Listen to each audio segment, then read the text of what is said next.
السلام علیکم ناظرین، فری اینڈ فیئر الیکشن کے حوالے سے یا لیول پلینگ فیلڈ کے الفاظ آپ نے اکثر و بیشتر سنے ہوں گے ٹیلی ویژن پر، پولیٹیکل پارٹیز کے جو لیڈر ہیں ان کے منہ سے، اور بے شمار جگہوں پر، پارلیمنٹ میں، پارلیمنٹ کے باہر، تقاریر میں، پریس کانفرنسز میں، اور جو اسٹیٹمنٹس ایشو کیے جاتے ہیں کہ جی لیول پلینگ فیلڈ دی جائے، فری اینڈ فیئر الیکشن کروائے جائیں، ٹرانسپیرنٹ الیکشن کروائے جائیں۔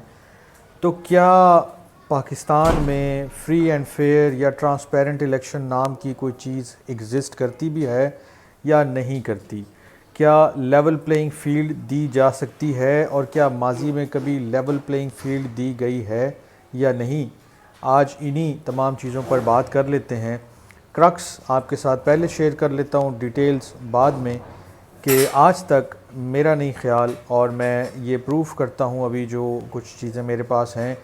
کہ کبھی بھی کوئی فری اینڈ فیئر الیکشن ہوا ہو یا لیول پلینگ فیلڈ دی گئی ہو۔ تو جو انفارمیشن میں آپ کے ساتھ شیئر کرنے جا رہا ہوں، یا جن باتوں کو آج آپ کے ساتھ ڈسکس کرنے جا رہا ہوں، یہ بیسیکلی آ رہی ہے انفارمیشن جناب مظہر عباس صاحب کے ایک پیس سے۔ وہ جنگ جیو گروپ کے ساتھ وابستہ ہیں، بڑے ریناؤنڈ جرنلسٹ ہیں، پولیٹیکل ایشوز پہ بڑی ان کی گہری گرفت ہے اور بڑی نظر رکھتے ہیں، اور ان کا تجزیہ اکثر و بیشتر آپ ٹیلی ویژن پر بھی سنتے رہتے ہوں گے۔ ابھی الیکشن کی آمد ہے، لیکن ستم ظریفی یہ دیکھیے کہ ہمیں نہیں معلوم کہ الیکشن کب ہوں گے، 2023 میں ہوں گے یا 2024 میں ہوں گے۔ اور ساتھ ہی جو بڑا بیسک اور فنڈامنٹل کوسچن انہوں نے اٹھایا وہ یہ ہے کہ کیا یہ الیکشن پچھلے جو ماضی کے الیکشن ہیں پاکستان میں ان سے کسی طرح مختلف ہوں گے؟ کیا ان میں لیول پلینگ فیلڈ کا جو معاملہ ہے وہ ان سے مختلف ہوگا یا نہیں ہوگا؟ اسمبلی اپنی مدت پوری کر چکی، 8-9 اگست تک انہوں نے اپنا ٹینیور تھا وہ پورا کیا۔ 2-3 دن پہلے انہوں نے ڈیزالو کر دی خود ہی اسمبلی، جو پی ڈی ایم اور جو پیپلز پارٹی کا ایک پورا الائنس تھا، اور ان کا مقصد یہ تھا کہ جی بجائے اس کے کہ ہم 60 دن ملیں کیمپین کے لیے تو ہمیں 90 دن ملیں۔ تو اپنے ہی ہاتھوں انہوں نے اسمبلی توڑی اور پھر وہ خوشی خوشی گھر چلے گئے ہیں 3 دن پہلے اسمبلی توڑ کے۔ جو گورنمنٹ تھی، پی ڈی ایم کی گورنمنٹ تھی، انہوں نے اپنے جانے سے 2-3 روز قبل جو ہے وہ ایک میٹنگ کی کونسل آف کامن انٹرسٹ کی، اور اس کے اندر یہ ڈیسائیڈ کیا کہ جو مردم شماری کے جو نئے ریزلٹس ہیں ان کو نوٹیفائی کیا۔ اس کی بنیاد پر الیکشن کمیشن آف پاکستان کے پاس صرف یہ آپشن بچتا تھا کہ وہ جو بھی نئے ریزلٹس آئے ہیں مردم شماری کے، ان کی بیسس پر جو ہے وہ دوبارہ ڈی لیمیٹیشن ایکسرسائز کمپلیٹ کرے، یعنی کہ حلقہ بندیوں کا کام جو ہے وہ مکمل کرے، اور اس کے بعد پھر وہ الیکشن کی ڈیٹ اناؤنس کرے۔ اب اسی چکر میں جو ہے نا وہ سارے الیکشن ہی ڈیلے ہو گئے ہیں۔ تو مظہر صاحب نے جو ایک امپورٹنٹ کویسچن ریز کیا ہے، انہوں نے یہ کہا، اور انہوں نے بلکہ پوچھا اور پھر اس کا جواب بھی دیا کہ کیا اس کی کیوں ضرورت پیش آئی کہ آپ نے جاتے جاتے مردم شماری کے جو ہے وہ ریزلٹس جو ہیں وہ نوٹیفائی کیے، اور اس کا جواب وہ یہ دیتے ہیں کہ اس کی ضرورت اس لیے پیش آئی اور اس کی وجہ یہ بنی کہ یہ جو ڈکلائننگ گراف ہے پاپولیرٹی کا، پی ایم ایل این کا، جے یو آئی ایف کا یا ایم کیو ایم کا، بیسیکلی یہ وجہ بنا اس فیصلے کا۔ جو ریزن ہے وہ یہ تھا کہ اس کو ڈیلے کرنا ہے الیکشن کو، تاکہ پاپولیرٹی گراف جو ہے وہ تھوڑا سا بہتر بنایا جا سکے۔ اب پیپلز پارٹی بہرحال ابھی بھی یہ سمجھتی ہے کہ وہ سندھ میں آرام سے اپنی گرفت کو بالکل مینٹین رکھ سکے گی، اور ان کا سندھ میں ہولڈ باقی رہے گا۔ یہ خیر آئندہ الیکشن میں ہی پتہ چلے گا کہ کیا ہوگا، لیکن ان تمام چیزوں سے ایک اور سوال اٹھتا ہے۔ وہ سوال یہ ہے کہ کیا آئندہ الیکشن میں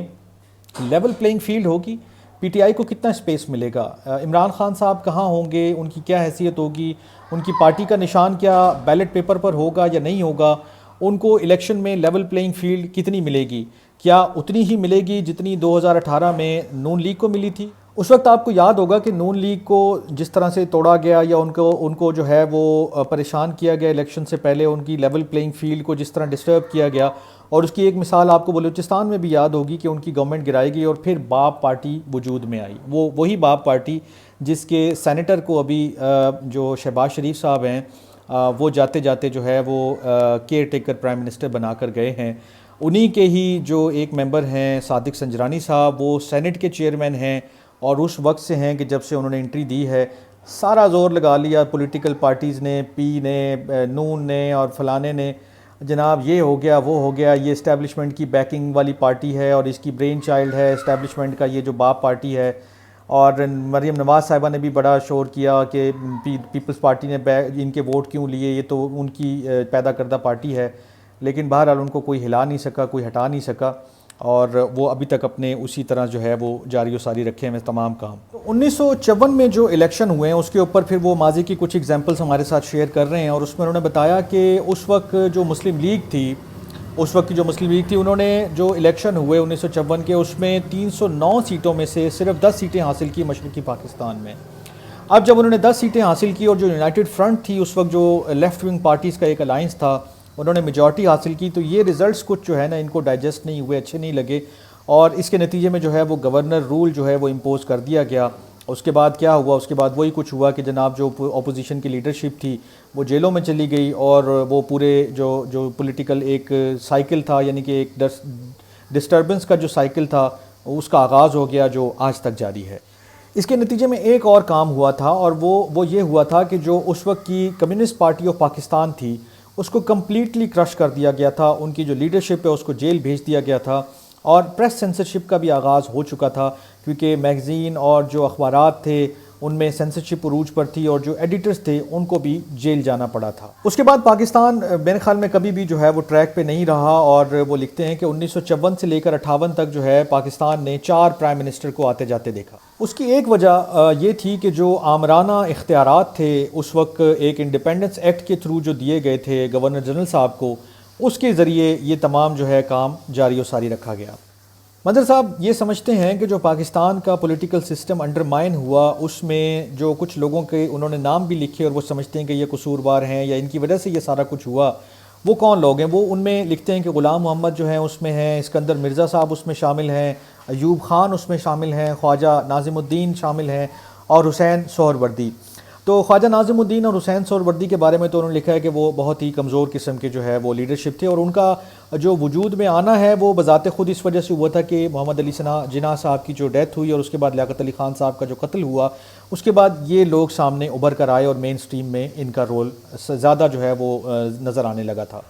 جو فارمر گورنر جنرل تھے اور اس وقت کے جو پریزیڈنٹ تھے اسکندر مرزا صاحب، انہوں نے بیسیکلی 1956 کا جو آئین تھا اس کے تحت الیکشن نہیں کوائے، اور انہوں نے ایک اور ایسا کام کیا جو بڑا ہی انہونا ہے، بڑا عجیب لگتا ہے. آج کل ہم سن رہے ہیں کہ نادرا کا چیئرمین جو ہے وہ ایک سٹنگ آرمی کوئی آفیشل ہوگا، فلانے ادارے کا کوئی ہوگا. تو اس وقت انہوں نے جو سٹنگ آرمی چیف تھے ان کو ایز اے ڈیفنس منسٹر جو ہے وہ لگایا تھا اسکندر مرزا صاحب نے، اور پھر 2-1 سال بعد انہوں نے 1958 میں جناب خود ہی ہمت کر کے مارشل لاء امپوز کر دیا، اور پھر اگلے 10 سال جو ہے وہ نظریہ ضرورت کی جو ہے وہ نظر ہو گئے.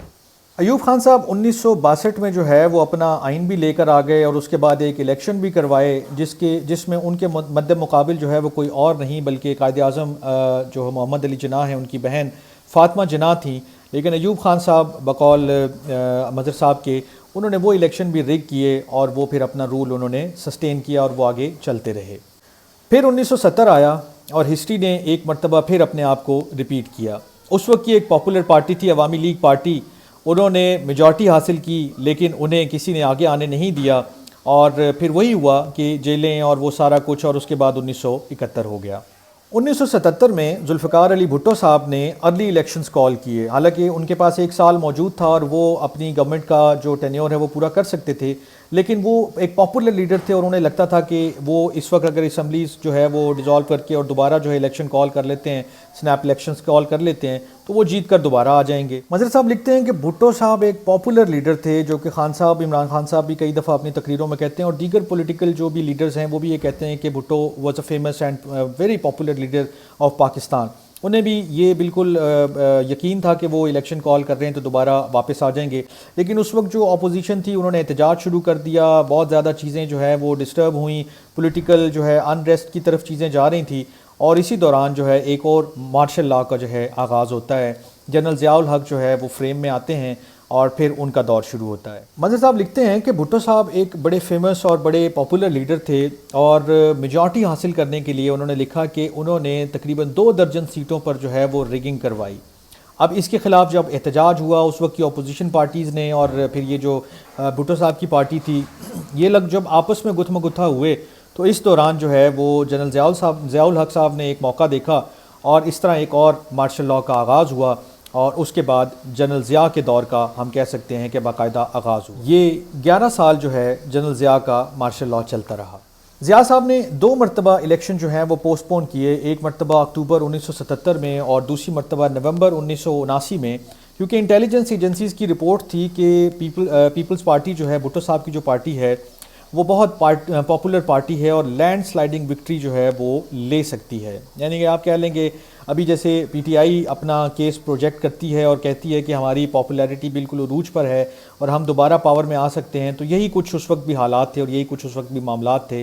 اور ان کو یہ گمان تھا کہ وہ الیکشن ہوں گے تو جیت کر واپس آ جائیں گے. اس کے بعد 1984 کا ایک ریفرینڈم ہوا اور اس کے بارے میں آپ جانتے ہی ہیں کہ وہ کویسچن ہی کچھ اس طرح سے فریز کیا گیا تھا کہ اس کا آپ جواب ہاں دیں نہ دیں، وہ ضیاء الحق صاحب کے فیور میں ہی جانا تھا. اس کے بعد نان پارٹی بیسس پر جو ہے وہ الیکشن ہوتے ہیں اور اس کے رزلٹ بھی اسی طرح کے ہی آنے تھے جو ایکسپیکٹڈ تھے. اور اس میں جو سب سے حیرت انگیز بات ہوئی تھی کہ پیپلز پارٹی کا اس وقت جو انتخابی نشان تھا وہ تلوار تھی، یعنی کہ سورڈ، اور وہ انتخابی بیلٹ پیپر سے ہی غائب تھا. یعنی کہ جب نان پارٹی بیسس پہ ہو رہے ہیں تو وہ نشان ہی غائب. تو ابھی بھی یہ چمگوئیاں جاری ہیں کہ اگلے الیکشن میں پی ٹی آئی کا جو ہے بلے کا نشان شاید وہ آپ کو دیکھنے کو نہ ملے. تو اگر وہ ایسا ہو تو پھر آپ سوچ لیجئے گا کہ history is repeating itself once again. پھر انہوں نے تھوڑا سا اور مزید روشنی ڈالی اور وہ کہتے ہیں کہ 1988 میں جب ضیاء صاحب کا طیارہ جو ہے وہ کریش ہوا، ان کی وفات ہو گئی، اس کے بعد نومبر 1988 میں جو ہے وہ الیکشن ہوئے، لیکن اس میں بھی پری پول ریگنگ جو ہوئی. اور وہ لکھتے ہیں کہ دی آئی S I back Islami Jamhoori Ittehad was formed and former I S I general Hamid Gul جو ہے انہوں نے ایڈمٹ کیا that he was its architect. اس کے بعد جو ہے 1990 کے الیکشن ہوئے اور وہ لکھتے ہیں کہ اس میں بھی ہمارے سامنے یہ تفصیلات آئیں کہ آئی جی آئی جو تھی اس وقت کی پارٹی، اس کو جو ہے وہ ایک مطلب اس میں اس کے جو لیڈرشپ تھی اس کے اندر پیسے جو ہے وہ تقسیم کیے گئے اور بڑا جو ہے نا ایک ماحول بنایا گیا کہ وہ جیت کر سامنے آئیں. تو یہ ساری چیزیں جو ہیں وہ اصغر خان کا جو کیس ہے فیمس، اگر آپ پڑھنا چاہیں تو اس میں یہ ساری ڈیٹیلز موجود ہیں کہ کن لوگوں کو کیسے پیسے ڈسٹریبیوٹ ہوئے اور وہ الیکشن کیسے جو ہیں وہ ریگڈ تھے، منوورڈ تھے، یا کس طرح سے ان الیکشن میں لیول پلینگ فیلڈ کو ڈسٹرب کیا گیا تھا. فاسٹ فارورڈ کرتے ہیں پھر 90 کا جو آپ پورا سین دیکھ لیں کہ ایک نون لیگ آ رہی ہے تو پھر پیپلز پارٹی اس کو ہٹا رہی ہے، پھر پیپلز پارٹی آئی ہے تو نون لیگ اس کو ہٹانے میں لگ گئی، اور یہ آنکھ مچولی اسی طرح چلتی رہی. اور پھر 1999 میں ایک اور مارشل لاء دور کا آغاز ہوا. 12 اکتوبر 1999 کو جو ہے وہ مارشل لاء امپوز ہو گیا اور اس کے بعد پھر یہ جلا وطنی کی اور باقی ساری چیزیں آپ کے علم میں ہی ہیں. لیکن ابھی ہم چونکہ صرف الیکشنز کو اور جو لیول پلینگ فیلڈ ہے یا الیکشن کے حوالے سے جو منصفانہ ہم بات کرتے ہیں کہ ہونے چاہیے الیکشن، اس کی بات کر رہے ہیں، تو میں ان ڈیٹیلز میں نہیں جا رہا ہوں، صرف ہم یہ دیکھ لیتے ہیں کہ کیا ہوا. نیکسٹ کیا ہوا، 2002 میں جو ہے وہ ایک سو کالڈ قسم کا جو ہے وہ ریفرینڈم ہوا. 2002 میں جو ریفرینڈم ہوا اس میں بے نظیر بھٹو صاحبہ اور جو نواز شریف صاحبہ یعنی پیپلز پارٹی اور نون لیگ جو ہے وہ منظر سے غائب تھی، اور اس کے نتیجے میں پیپلز پارٹی جو ہے وہ پیٹریاٹ اور پی ایم ایل کیو جو ہے وہ وجود میں آ گئی. اس کے بعد 2008 کے الیکشن ہوئے، 2013 کے ہوئے، 2018 کے ہوئے، ان کی بات ہم پہلے بھی کر چکے ہیں. اور لیکن چونکہ بہت زیادہ لمبا ہو گیا یہ سارا ویلاگ اور میں اتنی ڈیٹیلز میں نہیں جانا چاہتا ہوں، لیکن جو بیسک کویسچن ہمارے سامنے ہیں کہ کیا الیکشن جو ہیں وہ کوئی متھ ہے یا ریالٹی ہے، یہ میرے خیال میں اب ہم اس نتیجے پر پہنچنے میں حق بجانب ہیں کہ کبھی بھی منصفانہ یا فیئر اینڈ فری الیکشن نہیں ہوئے پاکستان میں. اور یہ جو لیول پلینگ فیلڈ کی ہم بات کرتے ہیں، ہر جگہ ہم سنتے ہیں، ہر پارٹی ڈیمانڈ کر رہی ہے، تو بیسیکلی اس کا پس منظر بھی یہ ہے کہ جو ماضی میں ہوتا رہا ہے اور جو ابھی ان کی خواہش ہے کہ آئندہ نہ ہو. لیکن جب ایک پارٹی کے ساتھ بھی یہ کچھ ہوگا، یعنی کہ چاہے اس وقت اگر ماضی میں آپ دیکھ لیں نون کے ساتھ یا پیپلز پارٹی کے ساتھ یا کسی اور پارٹی کے ساتھ ایسا ہوا ہے، اور آج اگر پی ٹی آئی کے ساتھ ایسا ہوتا ہے، تو بات پھر وہیں گھوم پھر کر آ جاتی ہے کہ کیا پھر ان الیکشن کو free fair and transparent election کہا جا سکے گا، اور کیا لیول پلینگ فیلڈ جو ہے وہ اس کو گنا جا سکے گا کہ تمام پارٹیز کو ایک جیسی ملی. اور مظہر صاحب کی طرح میں بھی ہوپ کرتا ہوں کہ جو الیکشن کمیشن ہے اور جو پاورفل اسٹیک ہولڈرز ہیں وہ ہمیں غلط ثابت کریں اور اس دفعہ واقعی فری اینڈ فیئر الیکشن ہو جائیں، ٹرانسپیرنٹ الیکشن ہو جائیں، لیول پلینگ فیلڈ کے ساتھ الیکشن ہو جائیں. لیکن ایسا ہوتا ہوا لگتا بہت مشکل ہے. اس کی وجہ کیا ہے؟ اس کی وجہ ون لائنر ہے، اور اس کی وجہ یہ ہے کہ ایکسیپٹیبلٹی جو ہے وہ پاپولیرٹی سے زیادہ معنی رکھتی ہے، زیادہ حیثیت رکھتی ہے. آپ پاپولر ہیں ہوں گے، بے شک آپ کے لوگ فالورز ہوں گے، سارا کچھ ہوگا، لیکن اگر آپ ایکسیپٹیبل نہیں ہیں تو پھر آپ آگے نہیں آ سکتے. یہ ون لائنر وجہ ہے کہ جو آج سے پہلے بھی الیکشن میں جو خرابی کی باعث بنتی رہی ہے اور جو شاید اس الیکشن میں بھی خرابی کا باعث بنے گی اور آئندہ الیکشن میں بھی شاید خرابی کا باعث بنے گی، وہ یہی ہے کہ جب تک ایکسیپٹیبلٹی والا فیکٹر جو ہے وہ ریموو نہیں ہوتا اور جب تک مطلب کھل کے پاپولیرٹی بیسس پہ اگر کوئی شخص کلیم کر رہا ہے تو اس کو الیکشن دے دیں آپ فری اینڈ فیئر، پتہ لگ جائے گا کہ جی پاپولیرٹی کدھر کھڑی ہے یا باقی لوگوں کے سینٹیمنٹس کدھر کھڑے ہیں. لیکن میرا خیال ہے ایسا نہیں ہوگا اور ایسا نہیں ہوا ہے ماضی میں. اور یہی وجہ ہے کہ پاکستان میں جو ہے وہ جمہوریت کبھی بھی مکمل طور پر پنپنے نہیں پائی ہے. اور ہم پولیٹیکل پارٹیز کو، پولیٹیکل لیڈرشپس کو تو بہت زیادہ ہم جو ہے وہ کرٹیسائز بھی کرتے ہیں کہ جی انہوں نے یہ نہیں کیا، وہ نہیں کیا، وہ یہاں فیل ہو گئے، انہوں نے یہ نہیں ڈیلیور کیا، ایسا نہیں کر سکے اور ایسا نہیں ہو سکا. لیکن جو اصل میں پاورفل اسٹیک ہولڈرز ہیں یا جن کے ہاتھ میں بہت کچھ ہے، ہم ان کی بات بھی کھل کے نہیں کر سکتے ہیں کیونکہ بہت سارے معاملات خراب ہو جاتے ہیں. اور اسی وجہ سے پاکستان میں شاید ابھی تک ٹرو ڈیموکریسی نہیں آئی ہے. یہی مظہر صاحب نے بھی لکھا ہے اور یہی میں بھی بلیو کرتا ہوں کہ اسی وجہ سے پاکستان میں جمہوریت جو ہے وہ ہمیشہ سے ڈیریل ہوتی رہی ہے. اور آخری جو جملہ انہوں نے لکھا ہے وہی پڑھ کے میں اجازت چاہوں گا کہ جانتے سب ہیں مگر سب چپ ہیں. آج کے ویلاگ سے اتنا ہی. اپنا بہت خیال رکھیے گا. اللہ نے کے بعد.